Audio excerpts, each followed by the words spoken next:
আসসালামু আলাইকুম, আপনারা শুনছেন সংবাদ শিরোনাম। আবারও নতুন ষড়যন্ত্র শুরু করেছে স্বাধীনতা বিরোধী একটি দল। নরসিংদীতে তারেক রহমান ভোটের প্রচারে উত্তরাঞ্চলে জামায়াতের আমির পঞ্চগড়ের পর যোগ দেবেন আর কয়েক জেলার নির্বাচনী সমাবেশে।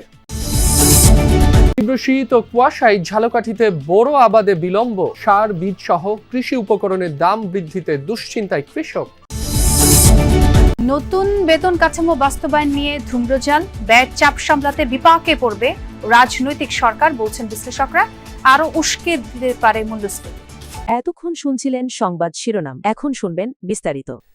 বিগত 15 বছরের মতোই আবারও নতুন ষড়যন্ত্র শুরু করেছে আরেকটি দল, যারা 1971 সালে স্বাধীনতার বিরোধিতা করেছিল এমন অভিযোগ করেছেন বিএনপি চেয়ারম্যান তারেক রহমান। বৃহস্পতিবার রাতে নরসিংদীর বাসাইল পৌর শিশু পার্কে জেলা বিএনপি আয়োজিত নির্বাচনী জনসভায় এসব কথা বলেন তিনি। এ সময় দেশ ও জাতির বিভিন্ন সমস্যা ও সম্ভাবনা তুলে ধরেন তারেক রহমান। বলেন, দেশের মানুষ পরিবর্তন চায়, সুশাসন চায়, তারা দুর্নীতি দেখতে চায় না। ইদানিং একটি রাজনৈতিক দলের লোকজন বাড়ি বাড়ি গিয়ে মা বোনদের জান্নাতের টিকিট বিক্রির কথা বলে বিভ্রান্ত করছে বলেও মন্তব্য করেন বিএনপি চেয়ারম্যান। বিগত 15 বছর যেরকম আপনাদের ভোটের অধিকার, কথা বলার অধিকার কেড়ে নিয়ে হয়েছিল, ভোট নিয়ে যে ষড়যন্ত্র হয়েছিল, এইরকম ষড়যন্ত্র কিন্তু আবার চালু হয়েছে। আরেকটি দল এই ষড়যন্ত্র করছে।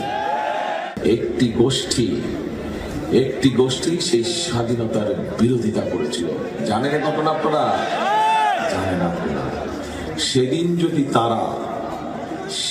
যদি তারা সেই দেশের মানুষের স্বার্থের বিরোধিতা না করত, তাহলে এত লক্ষ লক্ষ মানুষ শহীদ হতে হতো। এরপর নারায়ণগঞ্জের 2500 আয়োজিত সমাবেশে যোগ দেন তারেক রহমান। প্রায় 22 বছর পর মধ্যরাতে ঢাকা সিলেট মহাসড়কের পাশে 2500 উপজেলার পাঁচরুখি এলাকায় পৌঁছান। আনোয়ারা ডিগ্রি কলেজ মাঠে অনুষ্ঠিত হয় সমাবেশ। সেখানে তিনি বলেন, একটি গোষ্ঠী ভোট ডাকাতির ষড়যন্ত্রে লিপ্ত হয়েছে। এ বিষয়ে সবাইকে সচেতন থাকার আহ্বান জানান বিএনপি চেয়ারম্যান। দ্বিতীয় দিনের মতো চলছে ত্রয়োদশ জাতীয় সংসদ নির্বাচনে প্রার্থীদের প্রচারণা। সকাল থেকে বিভিন্ন স্থানে গণসংযোগে নেমে পড়েন প্রার্থীরা। কর্মী সমর্থকদের নিয়ে যান ভোটারদের দ্বারে দ্বারে, লিফলেট বিতরণ করে নিজ নিজ মার্কার পক্ষে ভোট চান। সেই সাথে উন্নয়নের নানা পরিকল্পনা তুলে ধরে তা বাস্তবায়নের প্রতিশ্রুতিও দেন। দলীয় প্রার্থীদের পাশাপাশি মাঠে সরব উপস্থিতি রয়েছে স্বতন্ত্র প্রার্থীদেরও। বাড়ি বাড়ি গিয়ে ভোটারদের কাছে ভোট চাইছেন তারা। আমাকে দিয়ে আর যাই হোক সম্ভব, কিন্তু আমাকে দিয়ে কোনোদিনও চাঁদাবাজি, টেন্ডারবাজি, দুর্নীতি আমার দ্বারা কোনোদিনও সম্ভব না। জনগণের নির্বাচিত প্রতিনিধি হিসেবে যদি নির্বাচিত হতে পারি, তাহলে আমি মনে করবো এটাকে ক্ষমতা না, এটাকে আমানত হিসেবে, জনগণের দায়িত্ব হিসেবে কাজ করে যাবো ইনশাআল্লাহ। জাতীয় সংসদ নির্বাচনের প্রচারের অংশ হিসেবে পঞ্চগড়ে চলছে 10 দলীয় ঐক্যের জনসভা। বক্তব্য দিচ্ছেন জামায়াতের আমির ডাক্তার শফিকুর রহমান।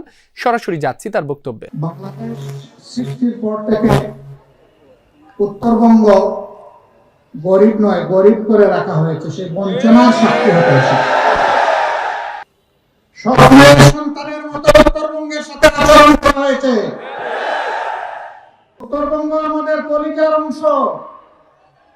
এই উত্তরবঙ্গ বাংলাদেশকে খাদ্য এবং পুষ্টি সরবরাহ করে, আর সেই উত্তরবঙ্গকে পিছিয়ে রাখা হয়েছে ইচ্ছা করে। আমি তার সাক্ষী হতে এসেছি। উত্তরবঙ্গ থেকে আগামীতে আমরা আর কোনো বেকারের মুখ দেখতে চাই না।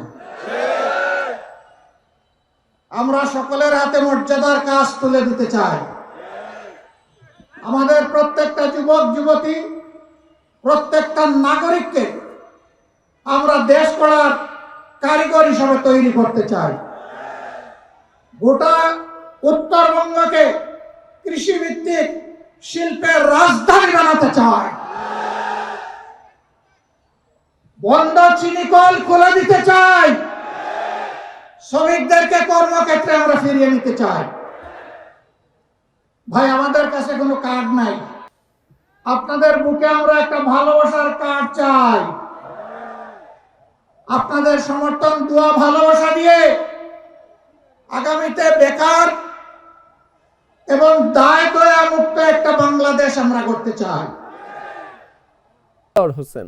প্রতিকূল আবহাওয়ায় চলতি মৌসুমে সময় মতো বোরো আবাদ করতে পারেননি ঝালকাঠির কৃষকরা। তারা বলেন, যশোর, সাতক্ষীরা, পিরোজপুর সহ পার্শ্ববর্তী জেলাগুলো থেকেও যেখানে শ্রমিক আসতো, এবছর ঠান্ডার কারণে তাও সম্ভব হয়নি।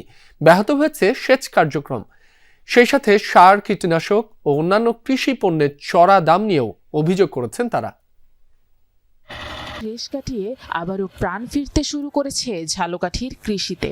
তার আগে অবশ্য কয়েকদিনের শৈত্যপ্রবাহের বিরূপ প্রভাব পড়েছে বোরো আবাদে। তীব্র শীতে সময় মতো বোরো ধান রোপণ করতে পারেনি চাষি। কুয়াশার কারণে নষ্ট হয়েছে বীজতলা। পলি জমে খাল ভরাট হয়ে যাওয়ায় ব্যাহত সেচ কার্যক্রম। এত প্রতিবন্ধকতায় ফলন নিয়ে দুশ্চিন্তায় চাষি। কুয়াশার বীজতলা নষ্ট হয়ে গেছে, রইতে পারি না। ফসল যেহেতু বছর অনেক কম হয়ে গেছে সম্ভাবনা। এই শীতের কারণে রোয়াগুলি সব শুকাই যাইতেছে। ঠান্ডা এবং শীতে মানে বীজতলায় মানে পোকামাকড়ে আক্রমণ করে, খুব ক্ষতি হয়। বৈরী আবহাওয়ার পাশাপাশি শ্রমিক সংকট আর সার, কীটনাশক ও বীজ সহ কৃষি উপকরণের দাম বৃদ্ধি এই দুশ্চিন্তা আরো বাড়িয়েছে। ঠান্ডার মধ্যে তো রোয়া যায় না, কতক রুইছি রোয়া মরে গেছে। এখন ঠান্ডার মধ্যে নামতে পারি না, রোয়া রুইতে পারি না। বীজগুলো নষ্ট হয়ে গেছে, আবহাওয়া খারাপ এই জন্য। আর যে আউগরিয়ে রুইছি, হ্যাঁ আবার বীজে রোয়া নষ্ট হয়ে গেছে কথাকেই। প্রায় 10 বছর পর সরকারি চাকরিজীবীদের বেতন বৃদ্ধির উদ্যোগ। সর্বোচ্চ বেতন 147% বৃদ্ধির সুপারিশ করেছে জাতীয় বেতন কমিশন। প্রথম থেকে 20তম গ্রেড পর্যন্ত সব স্তরেই বাড়বে বেতন, বাড়বে পেনশন ও বৈশাখী ভাতায় সুবিধা। বিশাল ব্যয়ের চাপ সামলানো নিয়েই এখন দুশ্চিন্তা। 1973 সাল থেকে 2015 সাল পর্যন্ত মোট বেতন কমিশন হয়েছে 8টি। এসব কমিশনের সুপারিশ পর্যালোচনা করে দেখা যায়, রাজস্ব আয় ও ব্যয়ের ভারসাম্য বজায় রাখতে পূর্ণাঙ্গ সুপারিশ বাস্তবায়ন করা যায়নি। বলা হচ্ছে সরকারি চাকরিজীবীদের বেতন বৃদ্ধি প্রয়োজন, কিন্তু এই সময়ে বৃদ্ধির প্রস্তাব এবং তা বাস্তবায়নের চাপ কতটা গ্রহণযোগ্য। অন্তর্বর্তী সরকার তো একটা ভাতা দিয়েছিল, সেই ভাতাটাই তো থাকতে পারতো। আরো ভাতা দরকার হলে ভাতাটাকে 10% বাড়িয়ে দিতে পারতো। এবং নতুন সরকার যখন নির্বাচন হচ্ছে, নির্বাচন সরকার তো আসার তো আর খুব একটা দেরি নেই। তাহলে নির্বাচন সরকার এসে তারাই তো পে কমিশনটা করতে পারতো। এখন তো নির্বাচিত সরকার আসবেন ফেব্রুয়ারি মাসে ক্ষমতা গ্রহণ করে, তাদেরকে তো 1 জুলাই থেকে এটা পরিপূর্ণ বাস্তবায়ন করার ঘোষণা তো অলরেডি এই সরকার দিয়ে রেখেছে। তখন তো এর ব্যত্যয় ঘটালে তখন তো একটা বিশৃঙ্খল পরিস্থিতি সৃষ্টি হবে। বেতন বৃদ্ধির ক্ষেত্রে রাজস্ব বিভাগের উপরই নির্ভর করে সরকার, কিন্তু অভ্যন্তরীণ আয়ে তেমন গতি নেই, পূরণ হচ্ছে না রাজস্ব লক্ষ্য। তাহলে ব্যয় নির্বাহ হবে কিভাবে? ফেজিং আউট করতে হবে। 1 বছরে না, কয়েক বছর ধরে আস্তে অল্প অল্প করে বাস্তবায়ন করা, সেটা সব। কিন্তু এই রাজস্ব আহরণ দিয়ে হবে না, এটা গতি, রাজস্ব আহরণ গতি অনেক বাড়াতে হবে। সে কারণে ওই যে রিফর্মসের কথা আসছে এনবিআরে, এবং ওই যে ট্যাক্স পলিসি, ট্যাক্স অ্যাডমিনিস্ট্রেশন, ওইটাকে সেপারেশনটা এফেক্টিভলি করতে হবে। বেতন বৃদ্ধির সঙ্গে চাকরিজীবীদের দক্ষতা ও যোগ্যতা নিরূপণ জরুরি, কিন্তু তা কি হচ্ছে? বেতন বৃদ্ধি